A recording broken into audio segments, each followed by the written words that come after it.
Bismillahirrahmanirrahim. Assalamualaikum warahmatullahi wabarakatuh.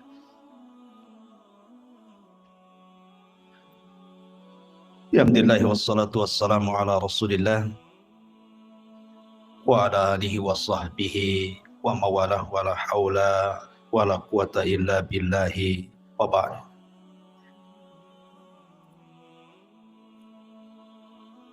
Alhamdulillah, di malam hari ini kita bisa kumpul kembali di Masjid Muhajirin, dan kajian di malam hari ini kita akan membahas, kalau biasa, Qasasul Anbiya, kisah-kisah para nabi di dalam Al-Quranul Karim. Khusus malam ini kita akan membahas tentang awal manazilil akhirah, tempat pertama kita menginjak rumah menuju akhirat. Artinya kita bicara tentang seputar alam kubur.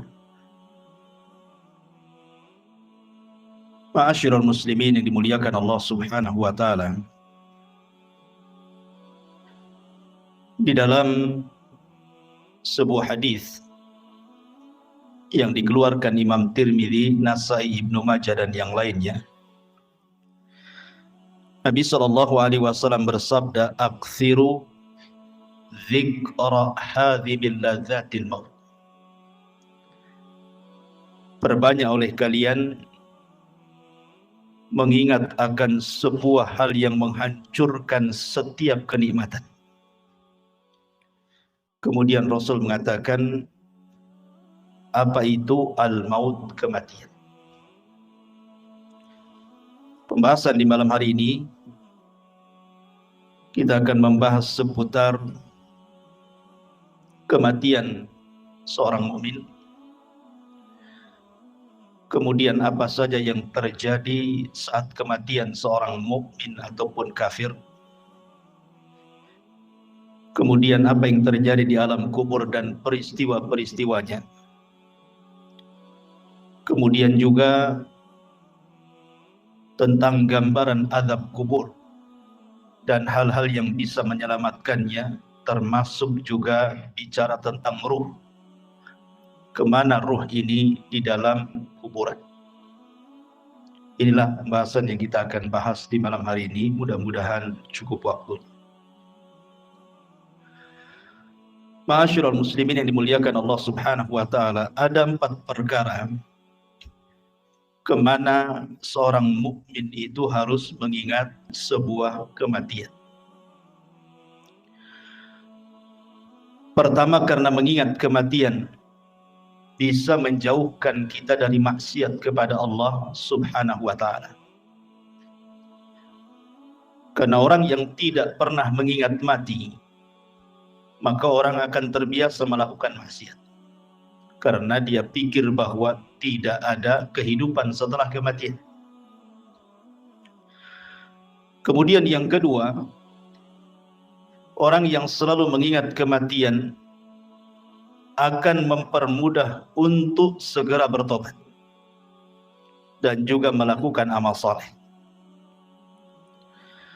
Kemudian yang ketiga, mengingat kematian adalah hal yang bisa mendatangkan rasa takut, sehingga orang tidak mungkin merasa aman dari azab kubur, dan dia akan berusaha untuk menghindarkan diri dari setiap penyebab yang akan menjerumuskan dari azab kubur. Tentu yang terakhir, mengingat kematian karena kematian sebuah kepastian, datangnya tanpa pemberitahuan, dan kematian bukan akhir dari sebuah perjalanan. Inilah hikmah kenapa kita disuruh mengingat kematian. Ma'asyiral muslimin yang dimuliakan Allah Subhanahu wa taala, Utsman ibn Affan radhiyallahu an apabila berdiri di samping kuburan, maka Utsman selalu menangis.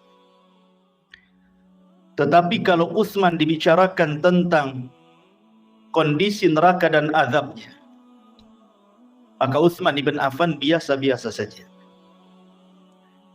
Kemudian ditanyakan kepada Utsman ibn Affan penyebab kenapa kalau disebut atau melihat kematian dia menangis, tetapi kalau diceritakan tentang akhirat dia biasa saja.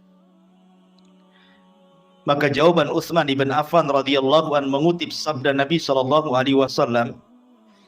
Kata Nabi sallallahu alaihi wasallam, kata Utsman, "Innal qabra awwalu manazilil akhirah. Fa in naja minhu fama ba'dahu aisaru minhu. Wa illam yanju minhu fama ba'dahu asyaddu minhu." Sesungguhnya kuburan itu, kata Utsman mengutip sabda Nabi, adalah awal tempat seseorang menuju akhirat. Kalau dia selamat di kuburan, maka setelahnya lebih mudah bagi dia. Tetapi kalau dia tidak selamat di dalam kuburan, maka setelahnya akan lebih keras kepada dia. Itulah kenapa kemudian Utsman menangis saat diceritakan soal kematian. Banyak riwayat yang dicantumkan oleh Imam Ibnu Katsir ketika memberikan catatan kepada ayat yutsabbitullahu alladhina amanu bil qauli tsabit. Allah tetapkan jawaban bagi orang-orang yang beriman dengan jawaban yang mantap saat fitnah kubur. Saya akan sebutkan beberapa riwayat yang berkaitan dengan kematian. Pertama, riwayat daripada Bara' bin Azib radhiyallahu anhu. Suatu ketika kata Bara' bin Azib radhiyallahu anhu, kami keluar bersama Nabi sallallahu alaihi wasallam mengiringi jenazah seorang laki-laki dari Ansar. Maka ketika galian kubur itu sudah digali dan belum sampai kepada lahatnya, maksudnya lubang kedua dalam kuburan disebut lahat, maka Nabi sallallahu alaihi wasallam kemudian duduk dan kami pun duduk, kata Bara' ibn Azib radhiyallahu anhu. Kemudian kata Nabi sallallahu alaihi wasallam, "Ista'idzu billahi min adzabil qabr." Mintalah perlindungan kepada Allah dari azab kubur. Rasul sallallahu alaihi wasallam menyebutnya marrataini aw thalatha, 3 kali. Kemudian Rasul menceritakan tentang ruhnya seorang mukmin. Kata Nabi sallallahu alaihi wasallam, "Innal 'abda al-mu'mina idza kana fi inqita'i minad dunya wa iqbali minal akhirati nazala ilaihi malakun minas sama bidul wujuh ka'anna wujuhahumus syamsu." Apabila seorang hamba mukmin, kata Rasul, ketika dia hendak berpisah dari dunia dan menghadap akhirat, maka turun malaikat dari langit yang berwarna sangat putih sekali. Wajah-wajah malaikat ini sangat putih.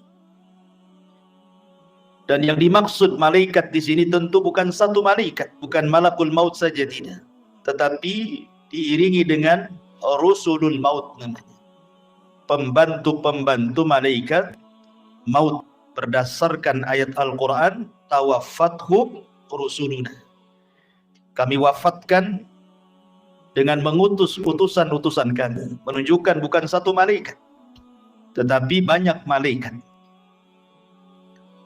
Tentu banyaknya malaikat ini berdasarkan tugas masing-masing. Malaikat maut itu kan hanya mencabut nyawa saja. Selepas itu kemudian diserahkan kepada malaikat rahmat kalau dia seorang mukmin, atau kepada malaikat azab kalau dia orang kafir atau orang fasik.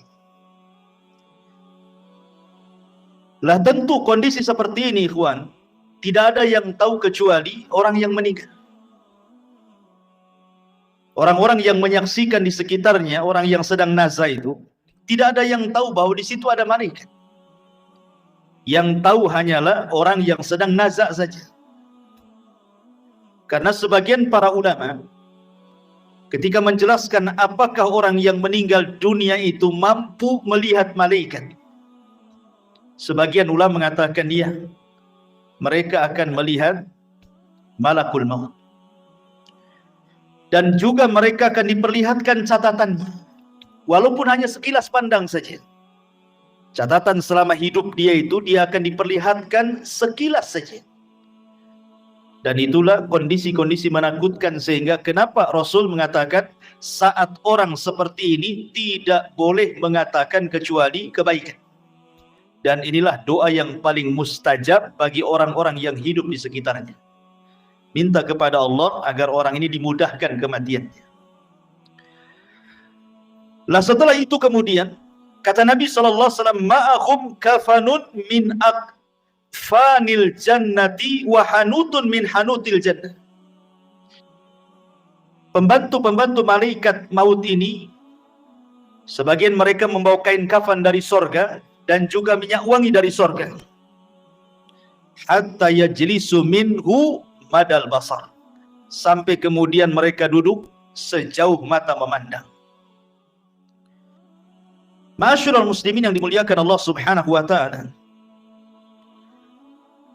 Para ulama mengatakan bahwa ketika Allah Subhanahu wa ta'ala mengirim para malaikat untuk mencabut nyawa dan juga menyediakan peralatan-peralatan fardu kifayah seperti kain kafan dan juga wewangian, kalau dia ruhnya seorang mukmin maka akan diutus malaikat yang indah sekali dalam rangka ikraman, memuliakan jasad yang akan dicabut ruhnya itu.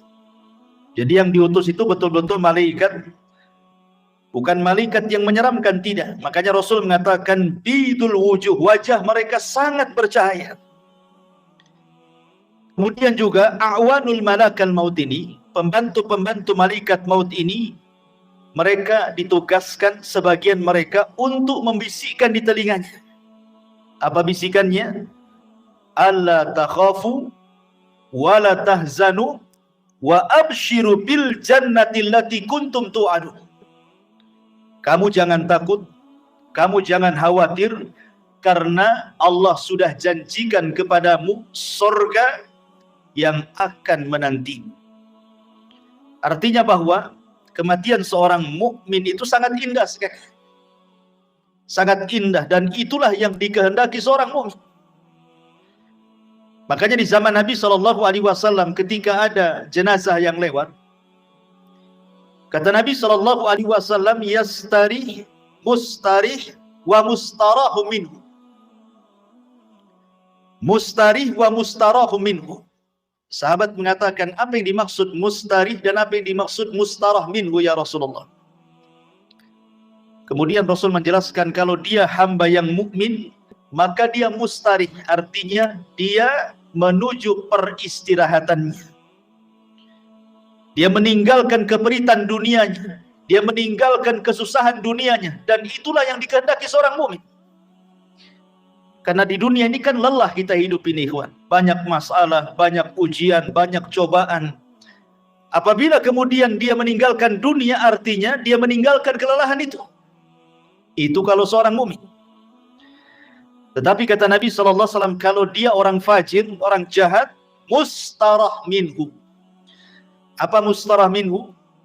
Maksudnya bukan dia yang beristirahat, tetapi orang lain beristirahat dari dia. Orang lain senang dengan kematian.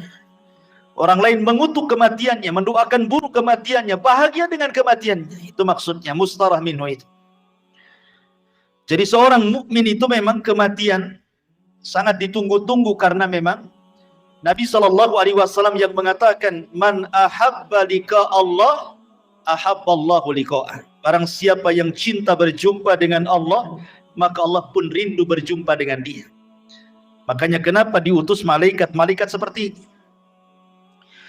Kemudian setelah orang ini dihadapkan dengan malakul maut dan juga rusulul maut, Maka kemudian dalam riwayat yang lain, malaikat maut akan menyeru kepada orang yang sedang sakaratul maut dengan panggilan, ya ayyatuhan nafsu at-tayyibah, wahai jiwa yang tenang, kanat fil jasadi tayyib, yang bersarang di jasad yang baik, ukhruji hamidatan, keluarlah dengan sangat terpuji, wa abshiri birauhi wa rauhanin wa rabbi ghairi ghadban, berbahagialah, keluarlah wahai roh-roh yang baik dengan dihadapkan kepada Rabb yang tidak pernah murka kepada Anda.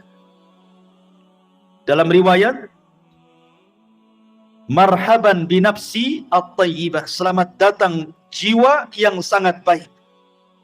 Ukhruji ila rabbiki radiyatan mardiyah, keluarlah kepada Rabb yang sudah menanti kamu dengan keridhaan. Tentu panggilan seperti ini, ikhwan, akan merangsang ruh itu untuk cepat keluar. Makanya kalau kita melihat di masyarakat kan, terkadang ada orang yang nazar itu sampai berhari-hari tidak keluar-keluar ruhnya. Ada yang 1 minggu dia sakaratul maut, koma. Ada yang 1 bulan tidak mati-mati.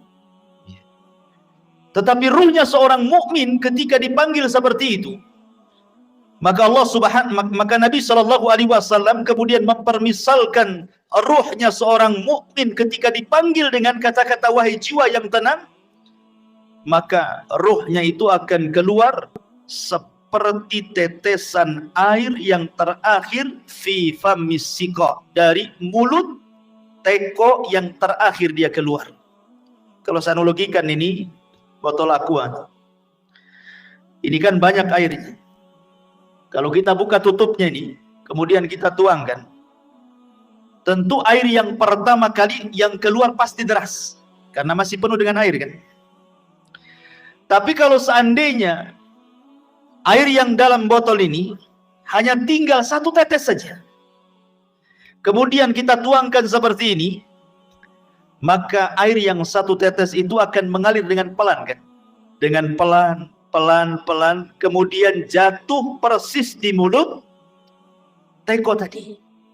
Begitulah gambaran Rasul ketika menjelaskan ruhnya seorang mukmin itu keluar seperti tetesan air yang keluar yang terakhir dari mulut teko. Jadi akan lembut, lain dengan kalau kita langsung keluar begini kan langsung deras gitu ya. Tapi kalau tetesan yang terakhir kan lembut keluarnya, pelan, tapi pasti kemudian keluar. Begitulah Rasul menggambarkan ruhnya seorang mukmin apabila dicabut oleh Allah lewat para malaikat maut ini. Ma'asyiral muslimin yang dimuliakan Allah Subhanahu wa taala. Kemudian kata Nabi sallallahu alaihi wasallam, setelah ruh itu dicabut, ingat malakul maut itu hanya mencabut ruh saja, tugas dia selesai sampai di sini. Kemudian setelah itu beralih kepada malaikat rahmat atau disebut dengan rusulul maut namanya. Lah rusulul maut inilah yang kemudian mengambil alih ruh tersebut, kemudian meletakkan di kain kafan yang sudah disediakan dari sorga. Kemudian wewangian yang semerbak laksana minyak misik dalam riwayat. Jadi baunya itu membumbung sampai ke langit. Sehingga setiap malaikat yang mencium baunya di langit itu, mereka akan bertanya, ruhnya siapa ini? Maka malaikat yang membawa ruh ini akan menyebut nama dengan nama yang dia sukai dipanggilnya di dunia dan mengatakan ruhnya fulan ibnu fulan. Maka semua malaikat di langit memuji ruh ini. Kemudian ruh ini diangkat sampai ke langit pertama. Maka kemudian penjaga pintu langit pertama membuka pintunya, kemudian naik ke langit pertama. Semua malaikat di langit pertama mendoakan ruh ini. Kemudian naik ke langit kedua, seluruh malaikat di langit kedua mendoakan ruh ini. Sampai kemudian melewati langit ketujuh. Tidak dijelaskan sampai di mana ruh ini dinaikkan ke langit. Yang jelas dia melewati langit ketujuh. Wallahu alam sampai di mana, karena riwayatnya tidak dijelaskan. Kemudian setelah itu Allah berjumpa dengan ruh ini. Kemudian Allah Subhanahu wa taala katakan kepada malaikat yang membawa ruh ini, kembalikan ruhnya ke dalam jasadnya dengan baik. Catatannya, angkat, letakkan di tempat yang paling tinggi yang disebut dengan Illiyin. Illiyin itu tempat yang paling tinggi yang ada di sorga. Letakkan catatannya di situ. Kemudian ruhnya kembalikan ke dalam jasadnya. Maka kemudian ruh itu ke dalam jasadnya dikembalikan. Lah saat seperti ini, ketika ruh ini diterbangkan ke langit, disitulah manusia sedang memandikan jenazah ini. Kemudian mengkafani jenazah ini. Kemudian menyolati jenazah ini. Kemudian mendoakan jenazah ini. Sampai kemudian ke dalam kubur. Kemudian meletakkan di liang lahat. Kemudian dipendam kuburannya. Jadi saat proses fardu kifayah itulah ruh naik ke langit. Jadi manusia sedang sibuk memandikan, mengkafankan, menyolatkan, menguburkan. Maka ruh punya kesibukan sendiri karena dia sedang menghadap Allah Subhanahu wa ta'ala. Lah kemudian ketika selesai sudah penguburan, barulah kemudian ruh itu dihantar kembali ke dalam kuburnya. Lah ketika ruh dengan jasad ini kemudian kembali, disitulah orang yang ada di kubur ini sempat mendengar pembicaraan orang-orang yang di atas kuburan. Termasuk suara terompahnya, suara sandalnya, dia mendengarnya. Termasuk apa yang dibicarakan di atas itu dia sempat mendengarnya. Apakah dia sedang menangis, apakah sedang mencela, ataukah sedang memuji, ataukah sedang berbicara tentang hal-hal tentang dia semua dengar. Dan itu berdasarkan riwayat Umar bin Khattab radhiyallahu an pernah bercerita ketika Nabi SAW selesai perang Badar. Kemudian pemimpin Quraisy itu semua mati di perang Badar dan dimasukkan ke dalam sumur yang tidak berpenghuni, yang disebut dengan Qalibu Badri. Kemudian Nabi SAW 3 hari menetap di Badar setelah kemenangannya, mulai dari tanggal 17 Ramadan sampai tanggal 20 Ramadan. Kemudian Nabi SAW menghampiri sumur yang dilempar jasad-jasad para pembesar orang kafir, Abu Jahal, Umayyah, kemudian Al-Walid dan semua pembesar Quraisy yang dimasukkan ke dalam sumur itu. Kemudian Nabi SAW mengatakan dengan menyebut satu persatu namanya, wahai Fulan, wahai Abu Jahal, wahai Uqbah, wahai Umayyah, disebutkan satu-satu.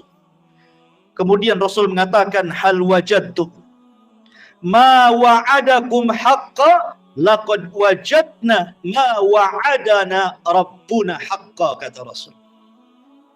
Wahai Abu Jahal dan para pembesar Quraisy yang lainnya, apakah kalian sudah mendapatkan yang kalian janjikan ketika kalian berada di dunia? Kata Nabi SAW, sungguh kami sudah mendapatkan apa yang Allah janjikan kepada kami hari ini berupa kemenangan. Umar bin Khattab radhiyallahu anhu ketika itu merasa heran kenapa Rasul berbicara dengan sumur yang di situ jasad-jasadnya pembesar orang-orang Quraisy. Kata Umar, ya Rasulullah, bukankah mereka sudah jadi bangkai? Mereka tidak akan mendengar ucapan. Tapi Nabi SAW mengatakan, ya Rasulullah, ketika Umar mengatakan, atukallimu amwatan, kenapa kau bicara dengan orang mati? Maka Rasul mengatakan, wallahi ya Umar, ma antum asma lima aqulu lahum. Kalian tidak lebih mendengar dibandingkan orang-orang yang ada dalam sumur ini kepada ucapan. Artinya para pembesar Quraisy yang sudah mati, yang sudah dimasukkan ke dalam sumur itu sangat mendengar ucapan Nabi.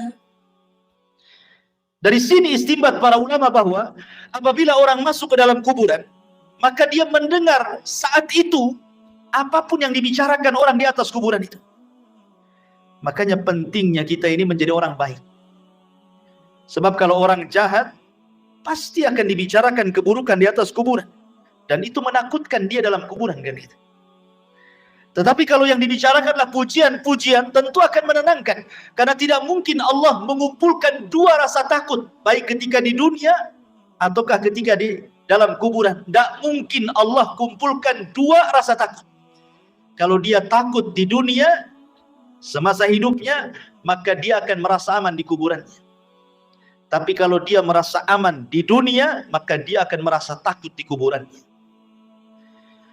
Lah ketika kemudian dia sempat mendengar suara-suara pembicaraan orang yang di atas kuburan, sampai yang terakhir sandal yang melangkah meninggalkannya, disitulah malaikat. Kemudian orang ini sempat mendengar akhir suara terompah yang meninggalkan jauh sampai di pintu gerbang kuburan. Disitulah Allah Subhanahu wa Ta'ala kirim amal solehnya. Dalam riwayat yang dikeluarkan atau yang diriwayatkan Abi Hurairah radhiyallahu an, tiba-tiba kemudian datanglah salat inda ra'sihi waz zakatu an yaminihi wasyamu an yasarihi wa kana fi'lul khairati min sadaqatin wassilahi wal ma'rufi wal ihsan ila nasi inda rijlaihi. Tiba-tiba ini sebelum mungkar dan nakir datang, maka amalan salat akan mendatangi dan ada di atas kepalanya. Kemudian zakat di samping kanannya. Kemudian puasa di samping kirinya. Kemudian perbuatan kebaikan dari sedekah, menyambung silaturahim, memerintahkan kebaikan, berbuat baik kepada manusia diletakkan di antara kedua kakinya. Karena kan posisi dia berbaring. Ya, posisi orang yang dikuburkan berbaring.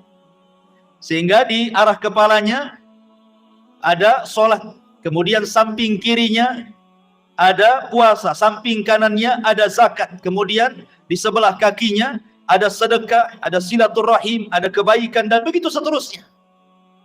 Dan amalan-amalan ini menjelma sebagai manusia. Jadi amalan-amalan soleh itu, sholat akan menjadi manusia, kemudian zakat akan menjadi manusia, dan akan mengelilingi dia dalam kuburannya. Sehingga kemudian ketika mungkar dan nakir ini datang,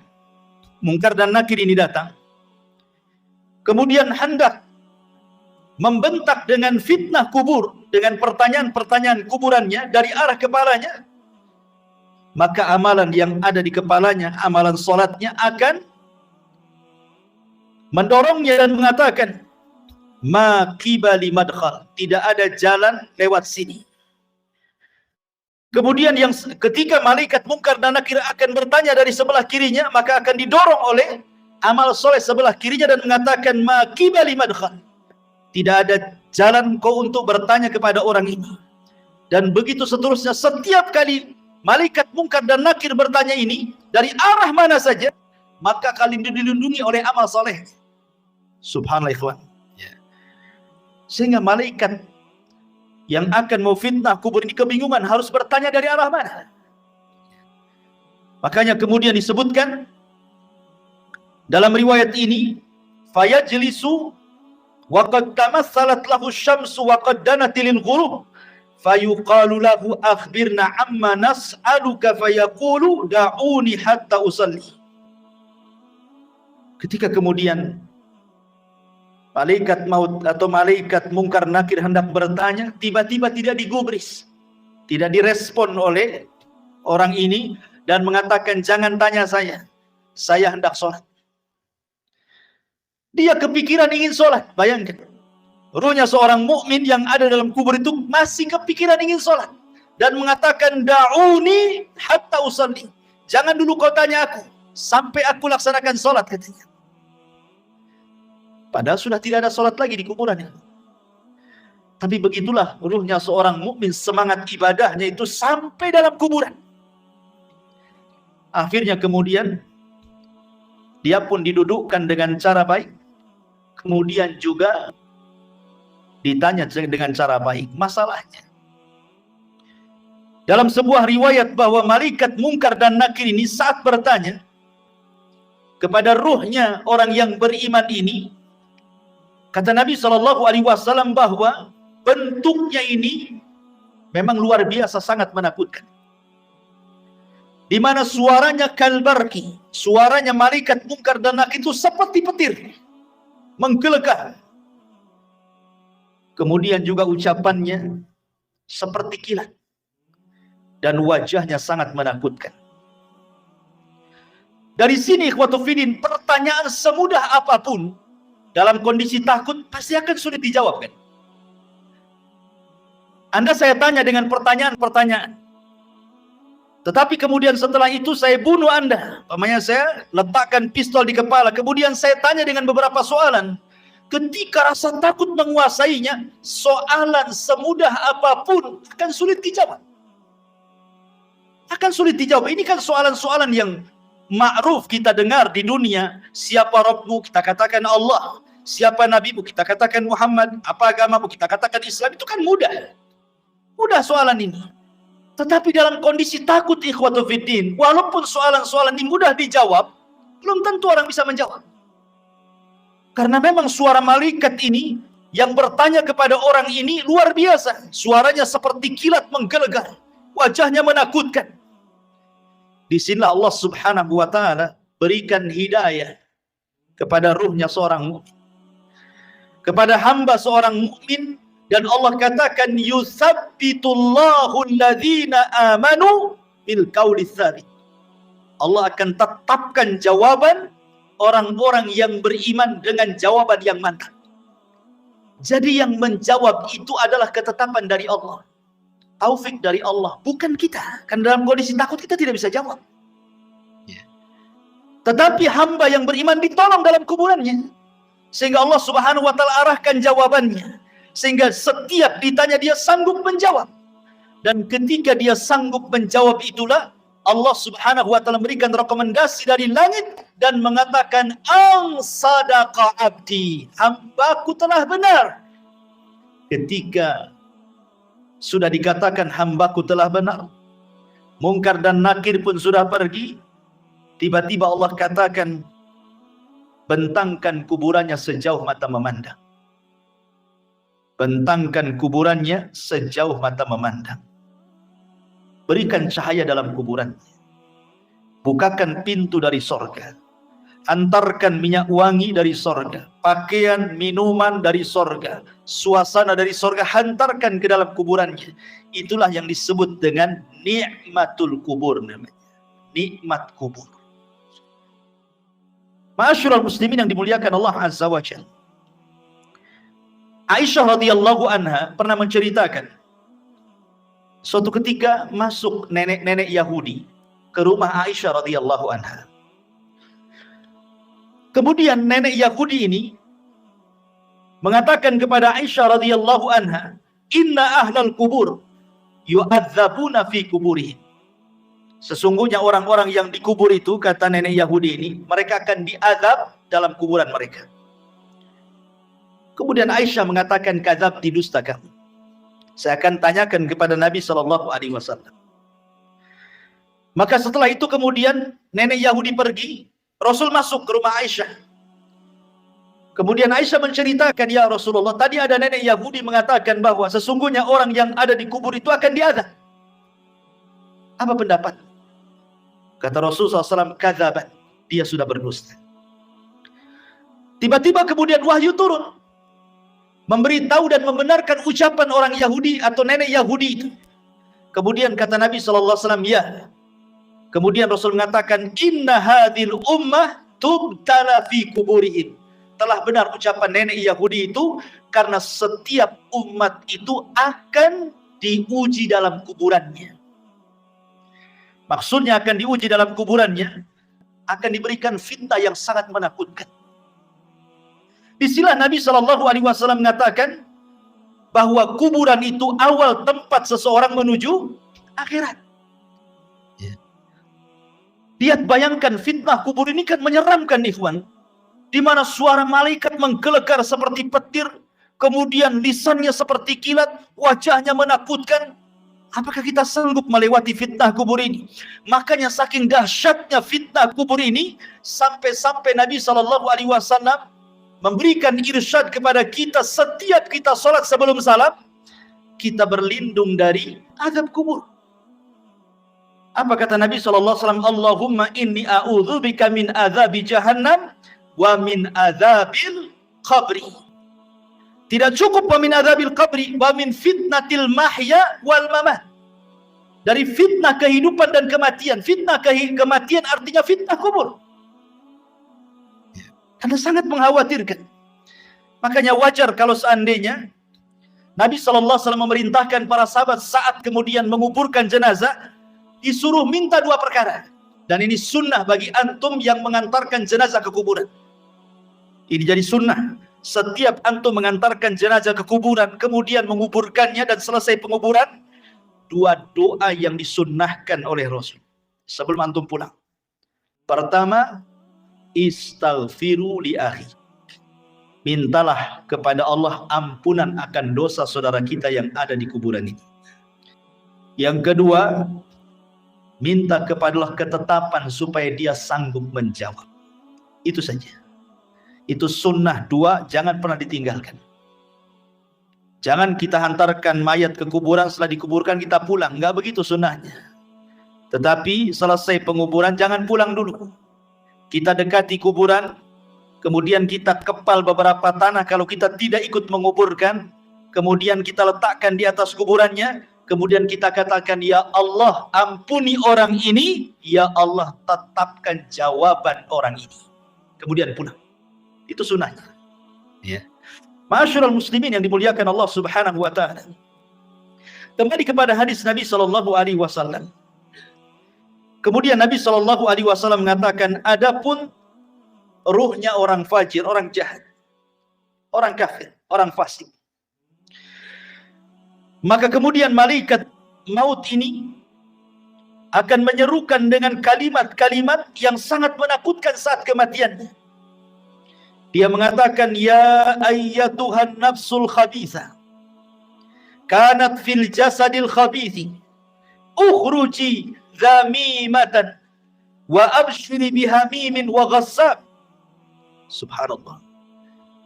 Malaikat maut mengatakan, wahai ruh yang jahat, yang hinggap di jasad yang jelek, keluarlah secara tercela dan habarkanlah dengan neraka yang menyala-nyala dan juga dengan nanah penduduk neraka. Coba bayangkan panggilannya, wahai jiwa yang buruk, yang bersarang di jasad yang buruk, keluarlah secara tercela dan habar gembirakan dengan neraka yang menyala-nyala dan darah dan nanah penduduk neraka yang sudah menunggunya. Keluar kamu. Ini panggilan menyeramkan, ikhwan. Makanya kenapa kemudian ruhnya orang-orang yang tidak beriman itu tidak mau keluar, sehingga terkadang nazak berhari-hari, berminggu-minggu, berbulan-bulan tidak mau keluar dia. Dia tersiksa itu dengan ruh yang ada dalam badannya, sampai-sampai Nabi SAW ke pisau yang berbentuk bengkok, mungkin bahasa kitanya seperti cerulit, ya. Ada pisau berbentuk bengkok seperti ini. Kemudian dihadapkan dengan kambing wol. Dihadapkan dengan kambing wol yang belum dicukur itu. Lihat kambing wol itu kan banyak tuh rambutnya tuh, kalau belum dicukur itu ya. Kemudian pisaunya dimasukkan. Otomatis ketika pisau dimasukkan ke dalam kambing wol itu, otomatis akan terkait-kait dengan bulu-bulunya. Setelah terkait-kait dengan bulu kambing wol itu, kemudian disiram.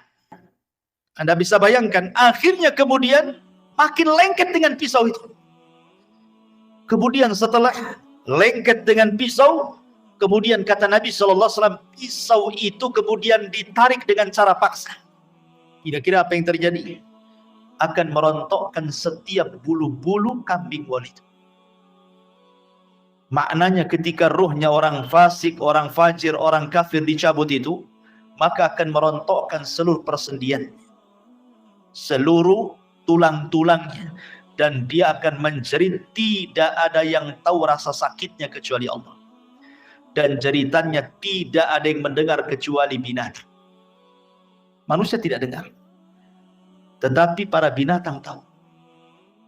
Dan tidak ada yang bisa merasakan rasa sakit seperti itu kecuali Allah yang tahu rasa sakitnya.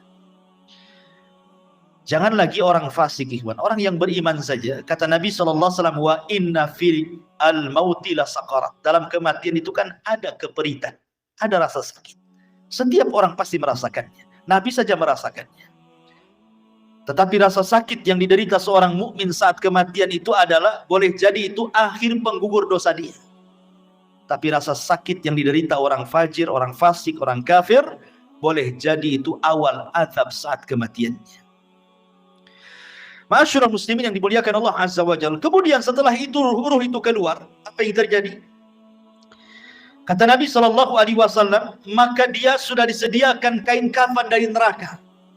Kain kafan dari neraka itu. Artinya ini bukan kain kafan biasa. Kain kafan yang penuh dengan api. Dengan bau busuk penuh neraka yang melambung ke langit. Ketika para malaikat itu mencium baunya, semua membencinya, semua mengutuk dan melaknatnya. Ini ruhnya siapa? Bau sekali. Tidak ada yang memuji ruh ini. Sehingga ketika betul-betul Rusulul Maut ini mengangkat ruh itu dalam kain kafan di neraka sampai membumbung ke langit, apa yang terjadi? Tidak ada satupun pintu langit yang mau dibuka. Lihat bahasa Al-Quran. Allah Subhanahu wa taala mengatakan dalam surah Al-A'raf ayat 40, la tufattahu lahum abwabus sama wa la yadkhulunal jannah hatta yalijal jamalu fi sammil khiyat. Pintu-pintu langit tidak ada yang dibuka, satu pun. Bahkan mereka tidak akan masuk ke dalam sorga sampai ada cerita unta masuk ke lubang jarum. Bagaimana mungkin unta yang sangat besar masuk ke lubang jarum? Lubang jarum itu kecil, unta itu besar. Artinya bahwa selubang jarum pun pintu langit itu tidak akan dibuka. Dan dia tidak akan menembus walaupun hanya langit pertama. Kemudian setelah itu Allah Subhanahu wa taala hanya berfirman kepada ruh yang jelek ini dan mengatakan, letakkan catatannya fi sijin. Sijin ini tempat di bawah dasar bumi. Kenapa tidak diletakkan di lapisan bumi pertama, kedua, ketiga, sampai ketujuh? Sebagian ulama mengatakan, bumi menolak catatan amalnya. Bumi saja menolak. Di mana lapisan bumi pertama menolak untuk diletakkan catatannya. Kemudian turun lagi ke lapisan kedua, menolak juga. Lapisan ketiga menolak juga. Sampai lapisan bumi yang terakhir menolak juga. Ketika kemudian ditolak, akhirnya diletakkan di mana catatan itu? Di sijin. Ya, di dasar bumi yang paling dalam. La haula wala quwata illa billah. Kemudian kata Allah Subhanahu wa taala dalam Al-Qur'an, "Wa man yusyrik billahi faka'annama kharra minas sama' fatakhtafuhu at-tayru aw tahwi bihi ar-rih fi makanin sahih."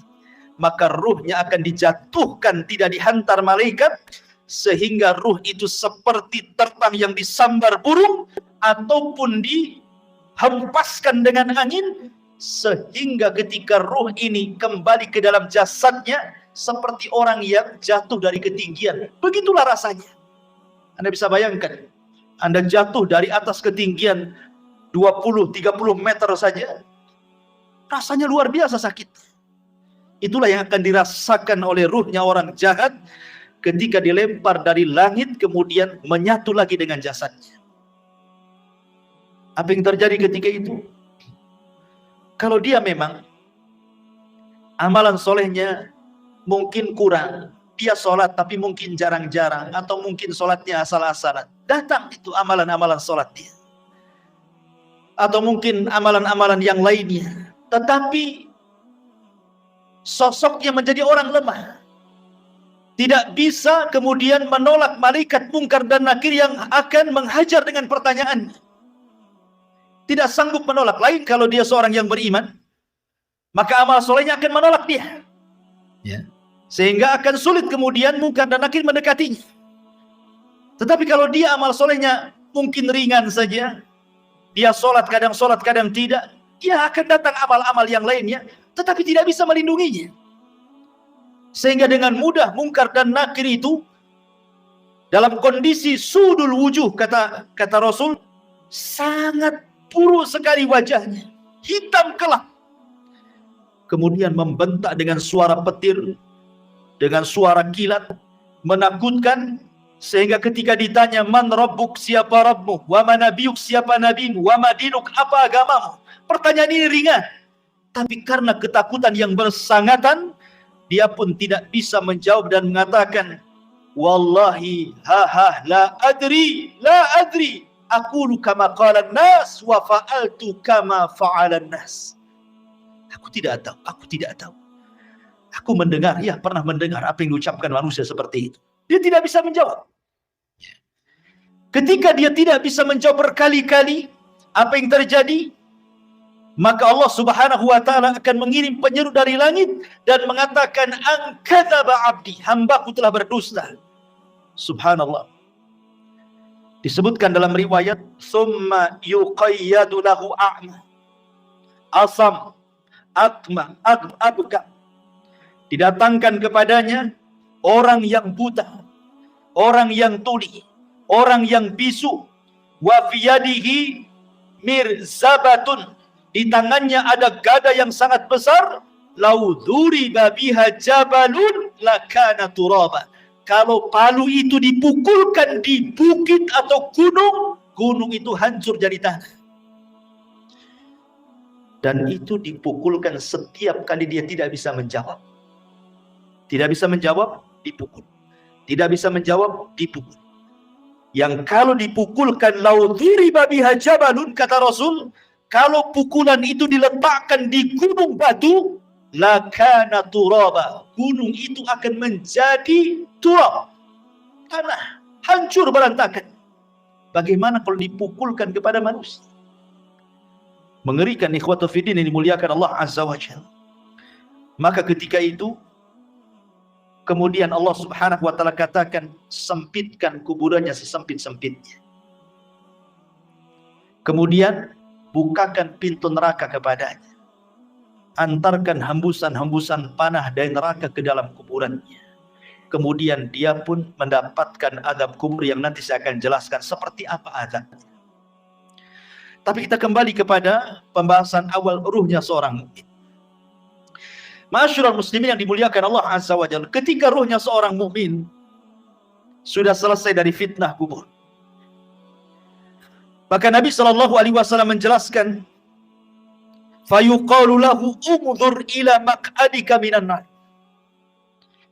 Tiba-tiba ketika dia sedang duduk selesai dari fitnah kubur, tiba-tiba dibentangkan di sebelah kirinya gambaran neraka yang sedang menyala-nyala.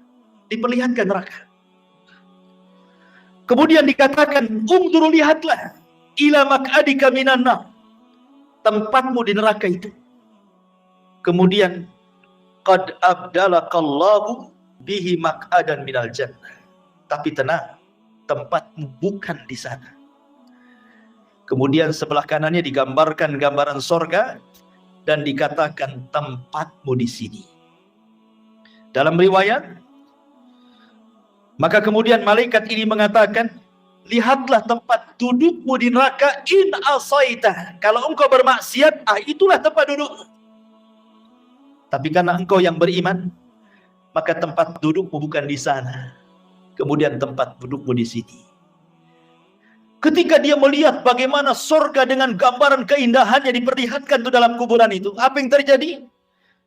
Maka dia langsung berteriak dan mengatakan, ya Rabb, akimisah, ya Rabb, tegakkan kiamat, supaya aku bisa kembali ke istana dan keluarga. Tetapi Allah Subhanahu wa taala mengatakan, belum, kiamat masih panjang. Dalam riwayat yang lain, nim naumatal arush, sebaiknya kau tidur seperti tidurnya pengantin baru. Sehingga ketika dia terbangun, seolah-olah dia tidur zuhur dan bangun asar, kiamat sudah dibangkitkan. Artinya kehidupan kuburan tidak akan terasa walaupun zaman berlalu. Anggaplah mungkin zaman dulu, zaman Nuh, orang-orang yang beriman itu meninggal dunia, sampai hari ini kan kiamat belum dikiamat-kiamatkan. Bagaimana kehidupan mereka? Rupanya mereka ditidurkan oleh Allah di atas kenikmatan yang disebut dengan nikmat kubur. Karena ruh mereka diberikan nikmat oleh Allah. Nanti ada pembahasan kemana ruhnya orang yang beriman dalam kuburan ini. Tapi jasadnya dikuburkan. Ya.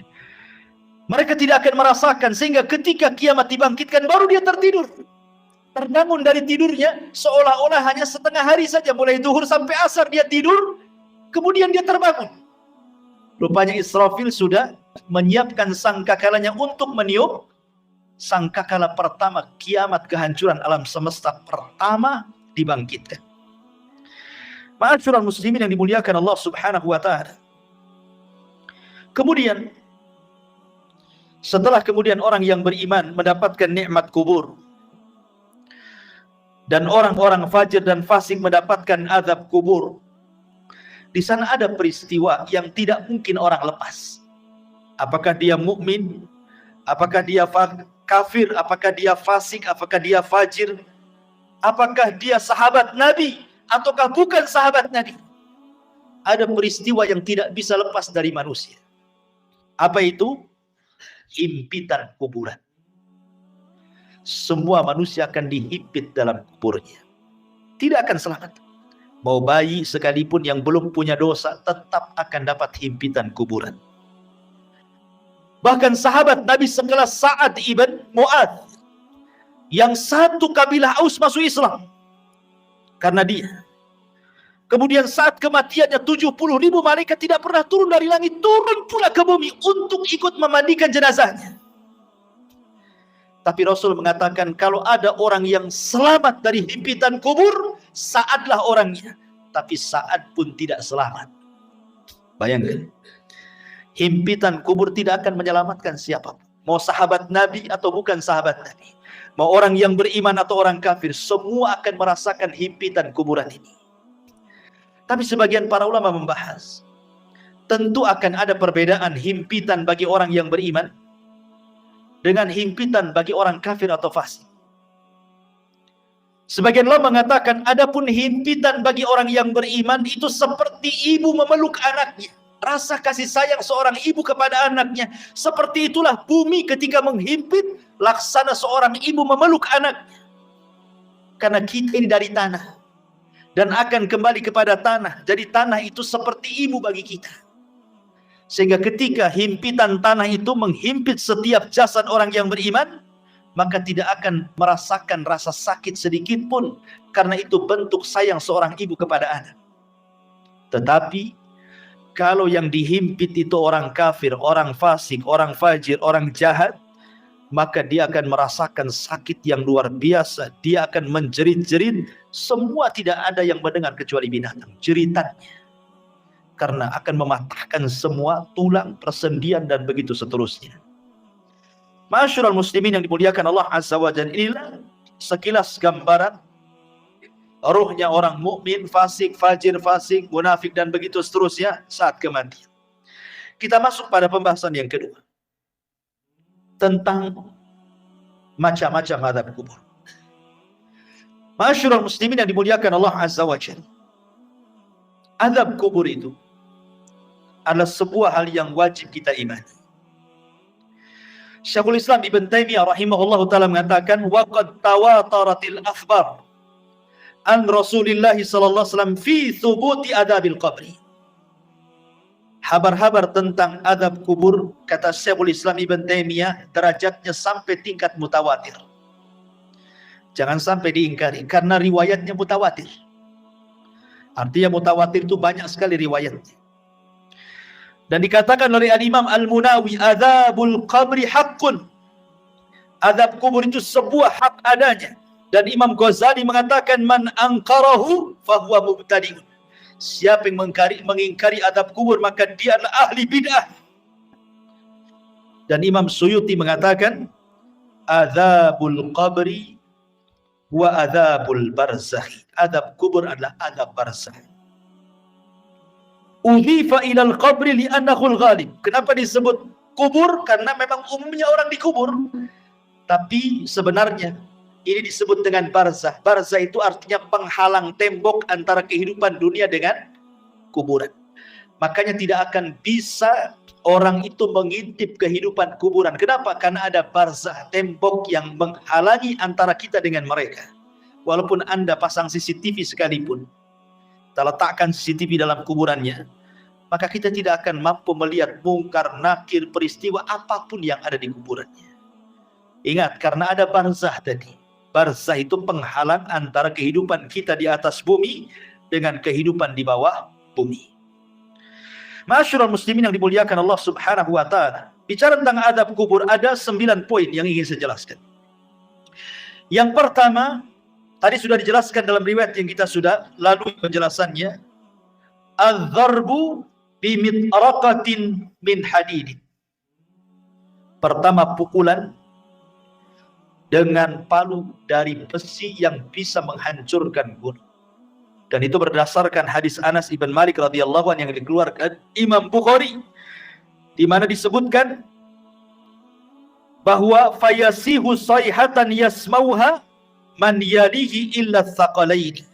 Ketika dia dipukul dengan palu itu, tidak ada manusia atau jin yang mendengarnya kecuali makhluk dari selain keduanya. Artinya jin dan manusia tidak bisa mendengar jeritannya. Yang bisa mendengar hanyalah binatang-binatang itu. Binatang mendengar jeritan kita, tetapi manusia dan jin tidak bisa mendengarnya. Kemudian yang kedua, yufrashu lahu qabruhu naran wa yulbasu naran wa yuftahu lahu babu ila nar wa yudayyaku alaihi qabruhu wa yudrabu bimit'raqatin azimatin law dhuriba biha jabalun la sara turaba wa yubashshiru bil adzabi fil akhirah.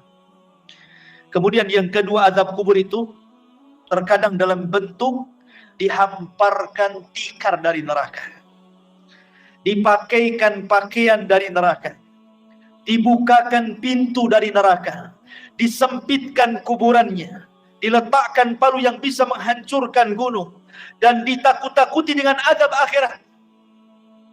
Bayangkan orang yang di kuburan itu, sebagian mereka dibentangkan tikar dari neraka, dipakaikan pakaian dari neraka lagi, dibukakan pintu dari neraka lagi, disempitkan lagi kuburannya. Subhanallah. Ini azab kubur yang kedua. Gambaran azab kubur yang kedua bisa dibaca dalam hadis yang dikeluarkan Imam Ahmad, Abi Dawud dari hadis Bara bin Azib. Kemudian yang ketiga, al-khasfu fil ardi. Terkadang dibuat gempa dalam kuburan. Yang merasakan orang yang dikubur saja tuh. Kita di atas bumi tidak ada gempa, tapi yang ada di kubur itu merasa digempakan, seolah-olah dia kemudian bumi itu digempa-gempakan, dan dia merasakan seperti itu. Dan ini berdasarkan hadis Ibnu Umar radhiyallahu anhuma yang dikeluarkan Imam Bukhari dan Muslim. Kemudian yang keempat, syakku janibai al-fammi ila qafah. Terkadang datang malaikat yang menakutkan, kemudian membawa cerulit yang sangat tajam, kemudian dimasukkan ke mulutnya, kemudian diiris sampai ke tengkuknya. Jadi tarik, dimasukkan pisau itu ke mulutnya, kemudian ditarik sampai ke tengkuknya. Naudzubillah. Atau terkadang radkhur ra'si bil hijarah. Ada malaikat yang membawa batu besar, kemudian orang itu dibaringkan, kemudian dibentur-benturkan kepalanya. Kalau hancur nih, dikembalikan lagi kepalanya menjadi bentuk baru, dihancurkan kembali, dan begitu seterusnya.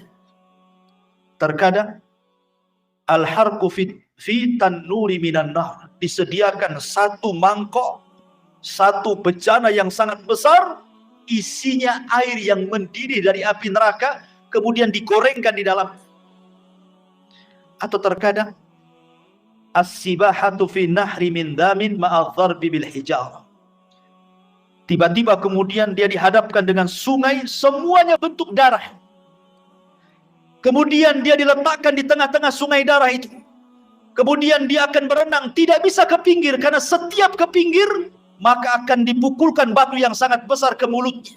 sehingga dia akan berputar-putar sampai mati hidup lagi, dan begitu seterusnya.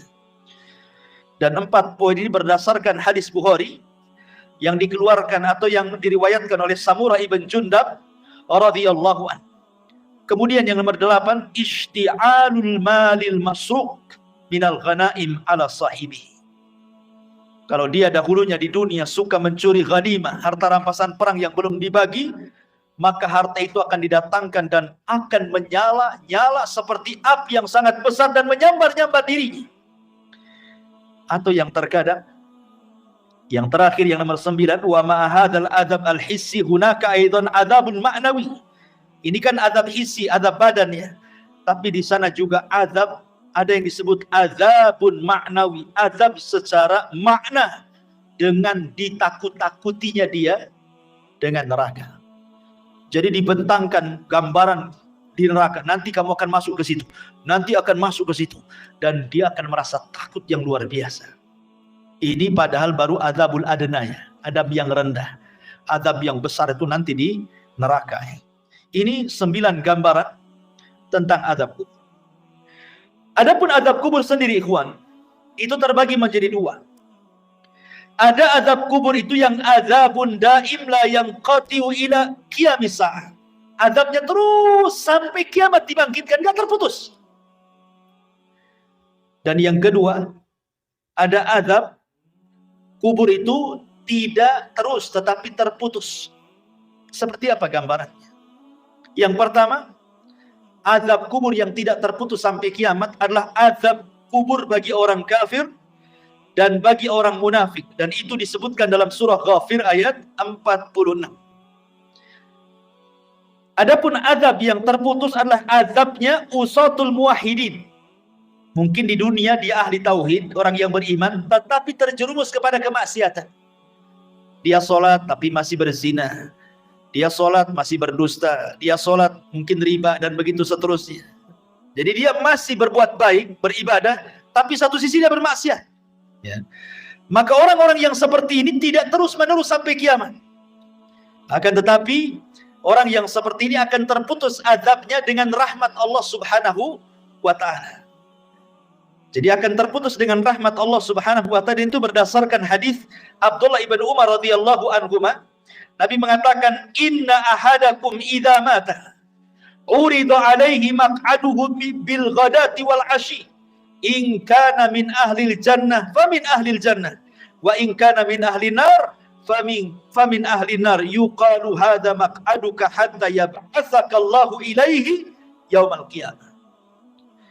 Kata Nabi SAW, sungguhnya salah seorang di antara kalian apabila mati, maka akan ditampakkan tempat duduknya siang dan malam.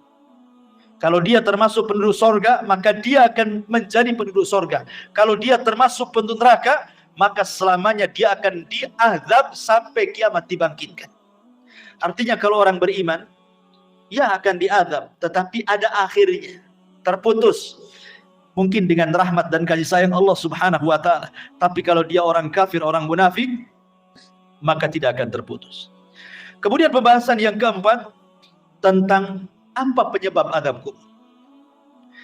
Penyebab azab kubur yang paling dominan adalah an-namimah, orang yang suka mengadu domba. Wa adamu tanazzuh minal baul, dan tidak perhatian dengan kebersihan hadas. Dia kencing sembarang.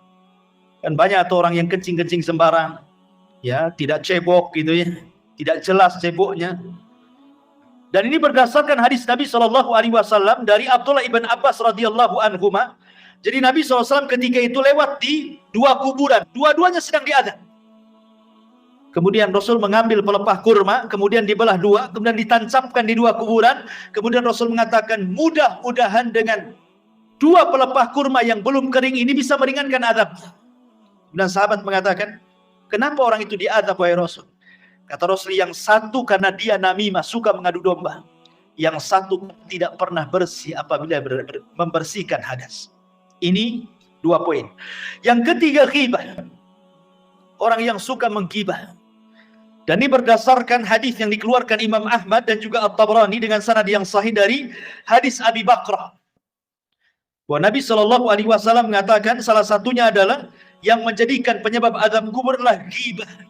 Ghibah itu membicarakan orang yang kalau orang itu mendengarnya dia tidak suka. Kemudian yang nomor 4, al-ghulul. Dia khianat dalam harta, mencuri harta orang.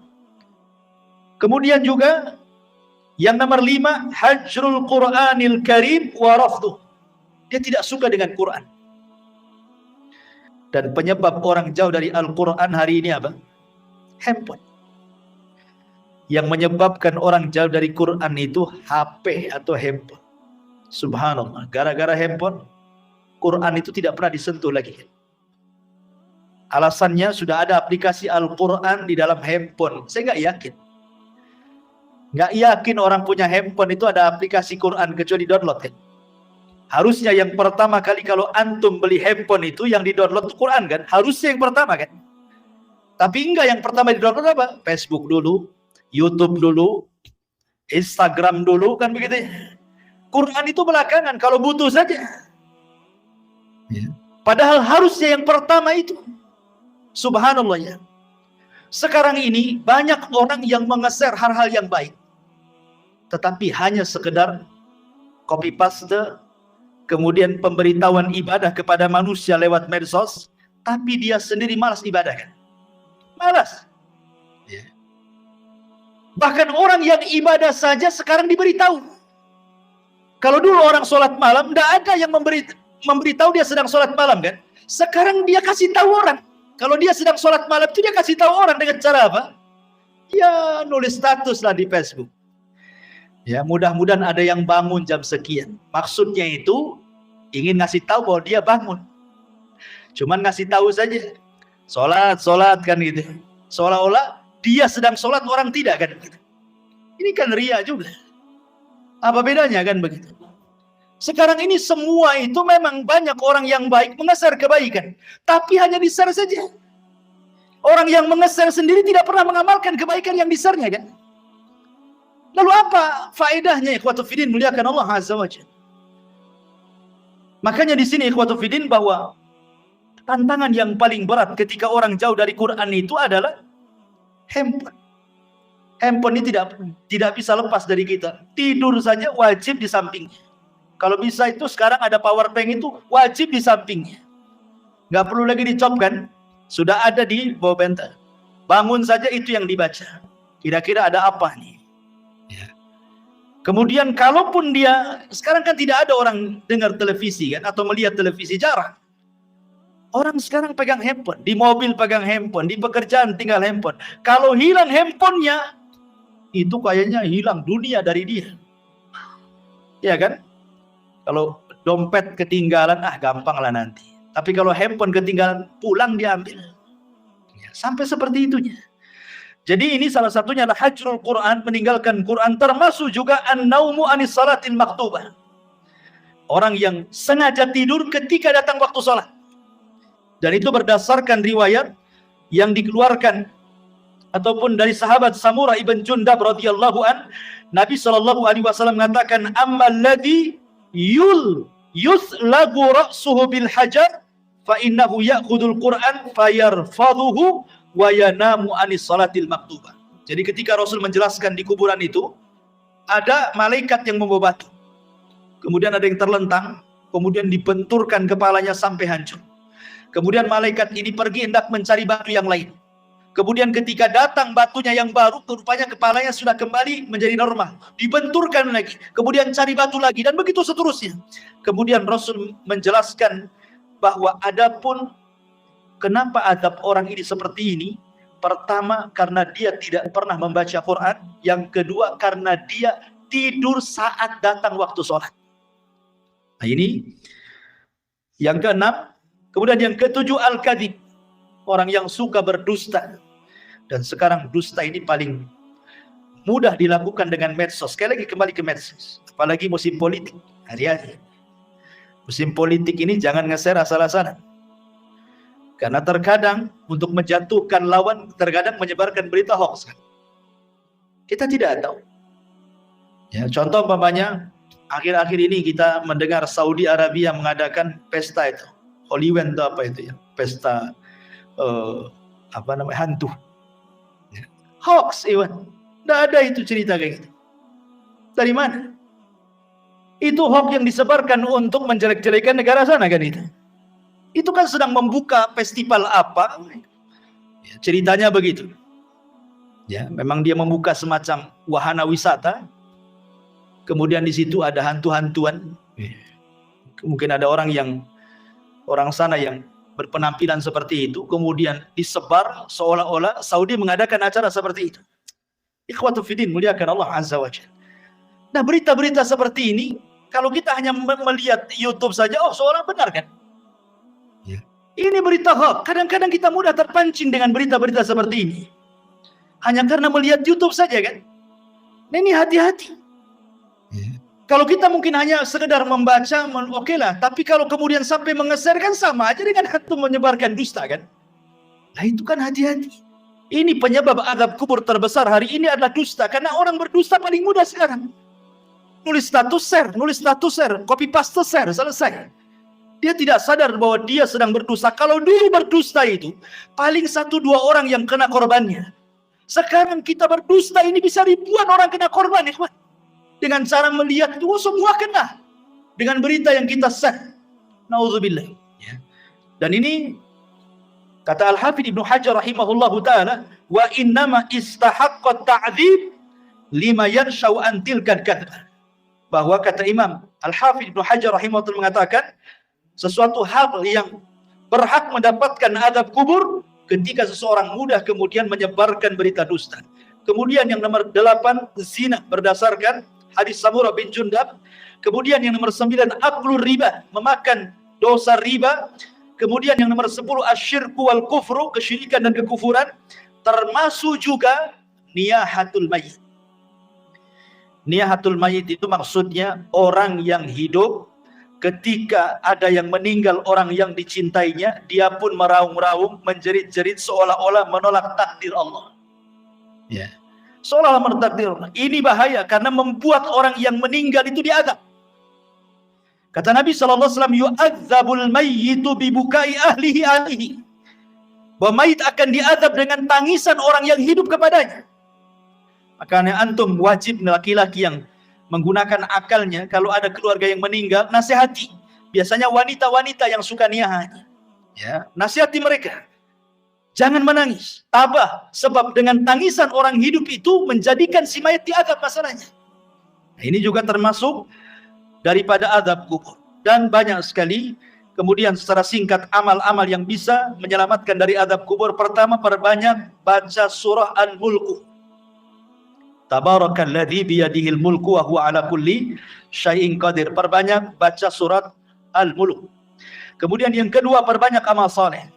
Kemudian yang ketiga, berdoalah agar kita diwafatkan di hari Jumat. Berdoa kepada Allah agar kita diwafatkan di hari Jumat. Dan kita bersabar saat ditimpa sakit. Kalau seandainya kita sabar saat sakit kemudian meninggal, boleh jadi itu husnul khatimah. Karena saat-saat orang sakit itu biasanya setan lebih dekat dibandingkan saat dia sembuh. Ingat, orang sakit itu lebih dekat dengan setan dibandingkan dengan Allah. Karena biasanya kalau orang sakit, ikhwan, apalagi kalau sudah bertahun, itu biasanya mudah putus asa. Terkadang di antara mereka lah sudah lebih mati saja daripada menyusahkan orang hidup. Ya. Atau terkadang menolak takdir, kenapa saya terus yang sakit? Kenapa kok gak disembuh-sembuhkan? Kemudian bayangannya macam-macam. Akhirnya malas ibadah. Ya. Kemudian juga istiqomah. Dan istiqomah ini berat. Ya, tetapi inilah yang bisa menyelamatkan dari azab kubur. Kemudian juga al-mautu bimurabitan fi sabilillah. Kematian saat menjaga perbatasan saat jihad. Kemudian juga yang paling penting berdoa. Berdoa kepada Allah Subhanahu wa taala dan senantiasa mengamalkan ketakwaan kepada Allah, dan yang paling penting lagi menjauhi sebab-sebab azab kubur yang tadi saya sebutkan tadi, ya, dusta, namimah dan begitu seterusnya. Tapi pembahasan yang terakhir bicara tentang ruh. Kemana ruh saat manusia sudah selesai pertanyaan mungkar dan nakir, artinya selesai fitnah kubur. Berarti masuk ke nikmat dan azab kubur kan itu. kemana ruh ini saat nikmat ataupun azab kubur. Baik. Ma'asyiral muslimin yang dimuliakan Allah Subhanahu wa taala. Al-Imam Ibnu Qayyim rahimahullahu taala, beliau mengatakan dalam kitabnya Ar-Ruh, pembahasan di mana ruh ini. Pertama kita akan bagi tentang ruh ini. Ruh para nabi. Pertama ruh para nabi. Ruh para nabi tentu berada fi a'lal illiyin, berada di tempat yang paling tinggi yang disebut dengan rafiqil a'la. Karena Nabi SAW ketika meninggal dunia, kemudian malaikat maut mengatakan kepada Nabi dua pilihan, apakah engkau mau hidup terus di dunia dengan kegemilangan kemenangan yang sudah diraih, ataukah mau menyusul teman-temannya di tempat yang paling tinggi di surga. Maka Rasul mengatakan, Allahumma ila rafiqil a'la, saya memilih ke tempat yang paling tinggi di surga. Jadi ruhnya para nabi berada di rafiqil a'la. Kemudian yang kedua, arwahus syuhada, ruhnya para syuhada, orang-orang yang mati syahid. Allah Subhanahu wa taala mengatakan dalam surah Al-Imran ayat 169, "Wala tahsabanna alladziina qutilu fi sabilillahi amwatan bal ahya' inda rabbihim yurzaqun." Jangan kau sangka orang yang mati di jalan Allah itu mati, tidak, mereka hidup. Mereka mendapatkan rizki di sisi Allah Subhanahu wa taala. Abdullah bin Mas'ud radhiyallahu anhu ketika bertanya tentang ayat ini kepada Nabi sallallahu alaihi wasallam, di mana ruhnya para syuhada? Maka Rasul mengatakan, arwahuhum fi ajwafi tairin hadarin laha qanadilun mu'allaqatun bil arsy. Jadi ruhnya para syuhada berada di kendil-kendil, dibawa oleh ketiak burung sorga, kemudian diletakkan digantungkan di arsy Allah Subhanahu wa taala. Jadi ruhnya para syuhada berada di kendil-kendil yang dibawa terbang oleh burung-burung, kemudian digantungkan di bawah arsy. Ini ruhnya para syuhada. Kemudian yang ketiga, arwahul mu'minin salihin, ruhnya orang-orang yang beriman yang saleh.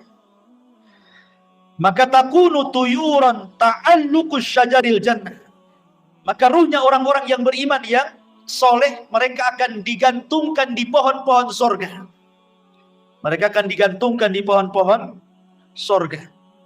Adapun yang keempat, arwahul usad, ruhnya orang-orang yang ahli maksiat. Dia orang Islam tapi ahli maksiat, berzina, berdusta, berjudi dan begitu seterusnya. Dia orang Islam tapi usad ahli maksiat.